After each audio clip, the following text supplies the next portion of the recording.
Hello and welcome to Signal Shift with me, Rocky and Sue. This week's episode will reach you around mid-December when we are deeply entrenched in the holiday season. Holidays and observances like Halloween, Thanksgiving, and soon Christmas seem to really take up the last 3 months of the year. We celebrate life largely and then get into health and planning mode by January. Um, Rituals help us commemorate life. And though they are intertwined with annual leave requests and school schedules now, they're actually as ancient as we are. They are natural ways of being for us. When we see something as different or important or special or even reoccurring, we want to ritualize this. We want to call it out, we want to highlight and remember its meaning. And we have invented some fun, some crazy, and often expensive ways of doing this. But I know that, Christmas is just as special, if not more, without presents under the tree, right? It's not about all the peripheral stuff. Holidays become what we decide to make them and what we choose. I think about my local book club, and they have an annual gathering because typically they do digital sort of calls, and they meet in person. But at the end of the year, everybody, like even if they haven't even been in the book club for the last 12 months, will pitch up for the end of year celebration. And it's a very special way to close the year out. It's just so nice. It's in the library, it's paper plates, everybody brings something. It's as simple as you could ask for.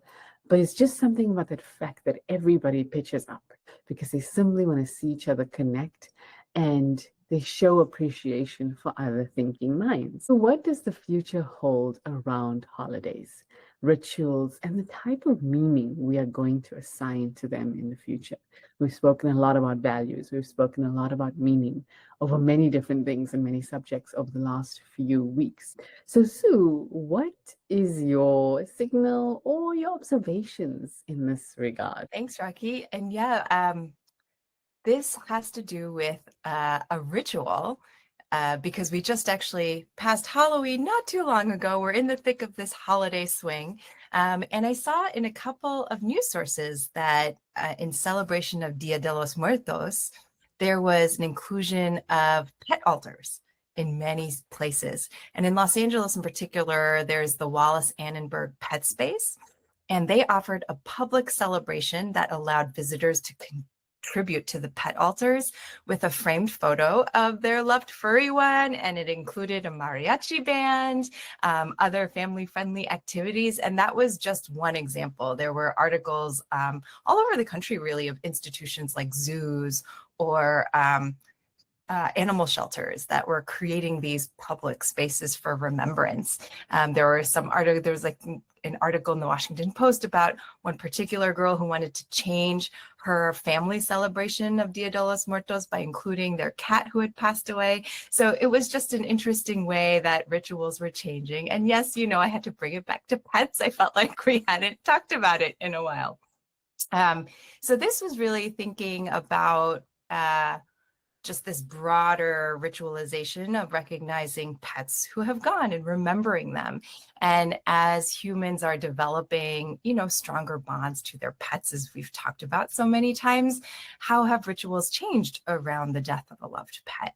And so, I'm definitely part of that pet algorithm on social media. And so I've seen a lot of acknowledgements over the loss of a pet.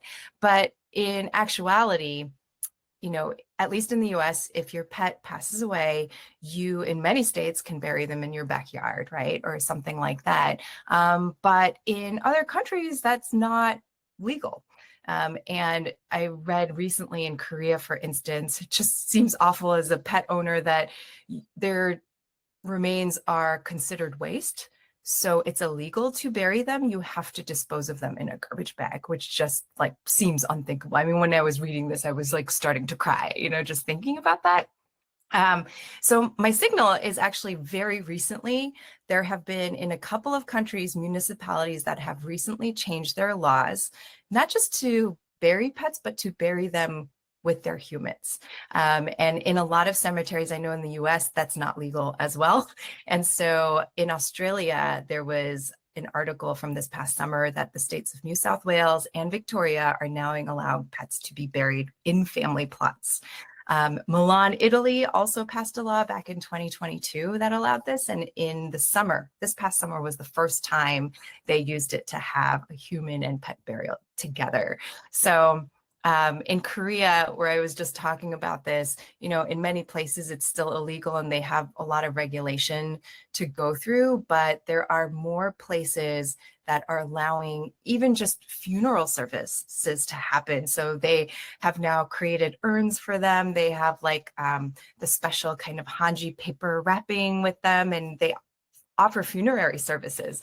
And now some of them have those kind of urn like houses to have and recognize their pets just as they do family members. So I thought that was a pretty interesting and just important signal that really is shifting who is considered as a family member. I know we've talked about like increasing medical care and, they even have mediums to talk to, your pets and things like that. So I thought this was like a huge step in terms of remembrance and what to do. So that was my signal. I love that, Sue, and I love you bringing it back to pets. And I think, yeah, that's such a beautiful signal. It tells the bigger story that we have been all along, right? About pets and the importance in our lives and now our rituals. And it makes complete sense. I can't believe that anyone would be able to just put their pet in a waste bag, right? That's, oh my gosh. Yeah. I didn't have a specific signal, but I definitely had observances. And I think a couple of things that I think we're going to see change with holidays and what we give meaning to. I think the one is noting that so many holidays, or the holidays we are given, certain public days we all have in different countries, don't necessarily resonate particularly with millennials and more so with Gen Z. And I think they will ask for different meaning. They're very disconnected to some of the holidays or the way we've celebrated them, right? And you think about even Thanksgiving being adapted to Friendsgiving. And so I think we're going to see so much more adaptation in the years to come. There were three things that I picked up. And the first one was there are new things that are very important to us that I think we want to say we need to commemorate via a day. And I think about like wellness days. And I think of International Day of Yoga, for example, right? Which has just gotten bigger and bigger over the years. And it's like, hey, that needs to be a day or a day like that, which is, Wellness Day, right? Where people say, I commemorate this day because I know how important it is to take care of myself, and I want that to always be remembered for every generation to come. Another one would just be like a nature day, right? Like a moon day. Everyone is very much into astrology day where we just say tonight we all moon bathe and we respect the moon and what it does for us. I see that agri-tourism is becoming really popular as well, and people wanting to go onto farms for a holiday and kind of reconnect with nature and animals and the source of our food, and that is cultivated as an actual holiday, especially when they have kids. So that's really interesting. So I see this, this sort of convergence. And then, of course, just really importantly, this thing that we know that is very important, which is the digital detox and even the day of rest. And calmcation is now a thing as well. So taking these vacations that are literally calming and regulate your nervous system. There's a place called Unplugged that offer cabins in UK and Europe, and they basically they offer sort of tech-free cabins. So you can go there deliberately to shut off and say, I don't want to be connected to anything. There's a new retreat in Helsinki called Maja Maja. And it's also these off-the-grid kind of cabins that allow you to literally reconnect with nature. I think then we're going to see this day of rest or sleep, and maybe everybody's going to book themselves a cabin like this on that day, right? Two is, I think we are a world in transition. And I think we are going to find ways of bringing days that help us remember that transition and the importance of that. And, a kind of big one that comes to mind is Veganuary. But I imagine having kind of a plant-based day or a vegan day. So night day or nocturnal day, as it becomes hotter, will we choose to celebrate a night day to normalize it? And I think things like Day of Nostalgia, like adult summer camps and those sorts of things, there's certain things that it will no longer be. they're gone, they won't exist again. It's going to be a different world. And I think this, day of nostalgia is just a way of celebrating those things. And we might have a literacy day to remember and commemorate how literate we needed to be and were once. I don't know. Interesting. And then the last one was just around, I think, the obvious thing, which is we may see things like Day of the Robot, right, to commemorate the robots in our homes. We will have Day of the Human just to celebrate our humanness. And then I wonder, with kind of less parents, is there going to be just an adults day, right? Just to say that, hey, even if I don't have kids, or even if I'm single and I choose to be alone in this world, I matter.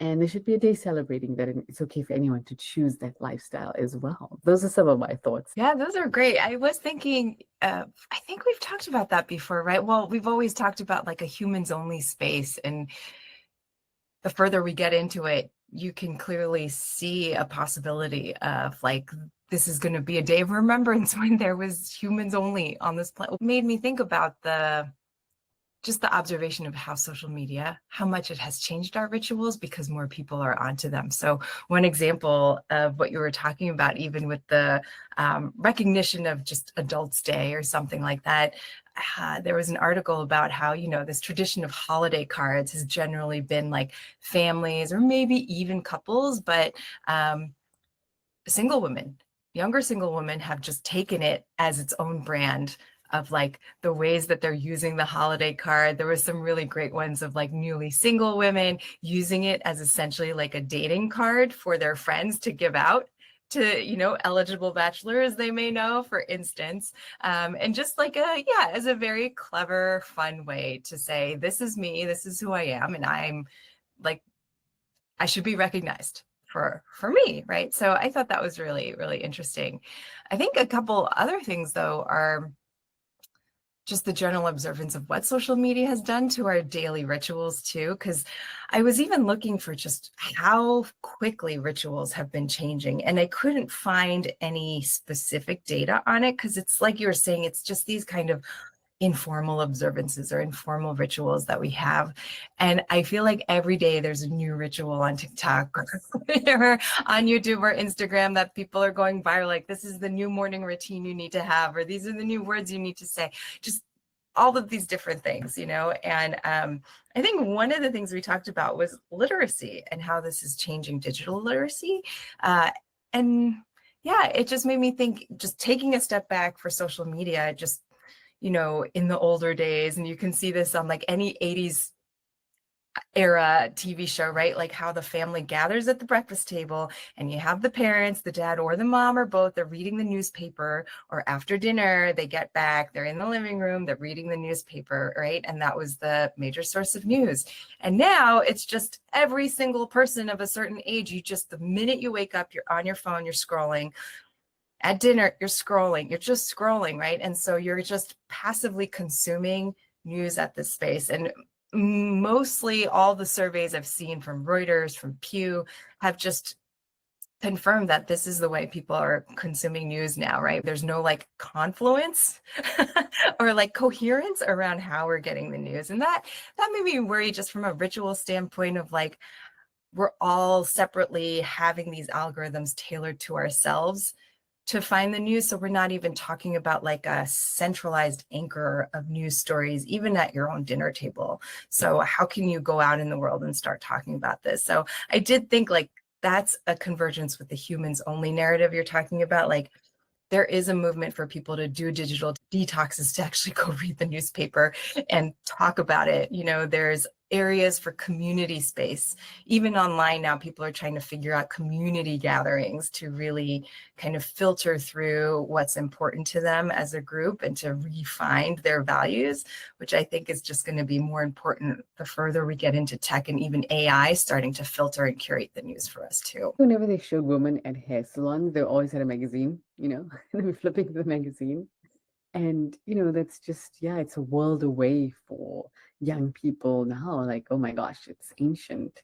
And so how do you connect them back to that and the power of what those things did hold? Because they did hold some power in a different way. So I think there's going to be a lot of kind of days and rituals to remind us who we used to be, because I think it's very easy to forget. Is there anything that excites you particularly, or some sort of holiday or ritual you may want to create an observance around, or just see something that might be special for you? Yeah, that's a good question.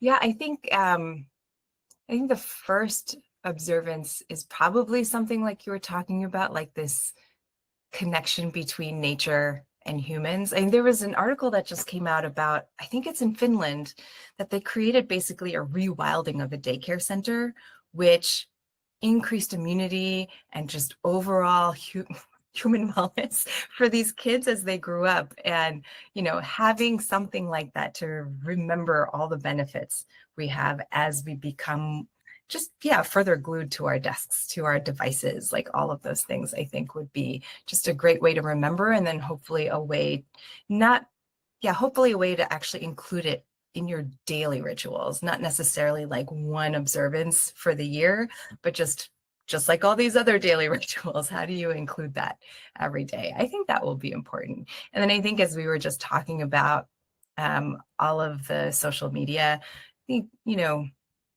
one ritual around at least the newspaper was like, it was a very conscious choice. You had to subscribe to the newspaper. You had to figure out which one you were going to read. You knew exactly when the newspaper boy was going to bring it over, you know, like there was the whole, you go out and you go get it and all of those things. So every single step of that was a conscious choice. Whereas just immediately picking up your phone and seeing it, like we've known all the dangers, right? And just how we've been influenced that way. What are the rituals in my life where I am choosing into that versus things I am just subconsciously doing or being kind of, yeah, co-opted into? So I think that's just a good reminder to know that you have the power to shape the kind of rituals you want in your day. Yeah. What about you? Yeah, I love the reminder on conscious choices and choosing, what you want to celebrate and the meaning you want to assign. I think definitely I loved everything that was about a connection to nature and to self as well. And I think even for us as a family, once a month is our digital detox day. Like that's it. You know what I mean? As hard as it is, like we are putting these things away and we're going to survive without it, and remember what it's like to live in a world that was a little different and really connect with nature and not having everything instantaneous and at our fingertips, and maybe trying to improve our literacy on that given day in the month. Looking forward to seeing how holidays evolve for all of us. Is there something interesting you're doing, something different these holidays? Do share and let us know. Are you building in a digital detox day in the middle of your vacation? Um, yeah, let us know what you're doing differently and how holidays are evolving for you. I think it's clear that we have understood the importance of the meaning that they hold, and we want to create things that are different and hold importance and value for us. So, looking forward to seeing how things shift in the next decade in the world with holidays. So yeah, thank you so much for joining us. And as you're preparing for your holidays, I hope you're having a fun time and you're gearing up just to have lots of good memories and be around family and friends and good food and just enjoy these holidays. So thank you as always for listening, and we will catch you again next week. Thanks a lot. Bye for now.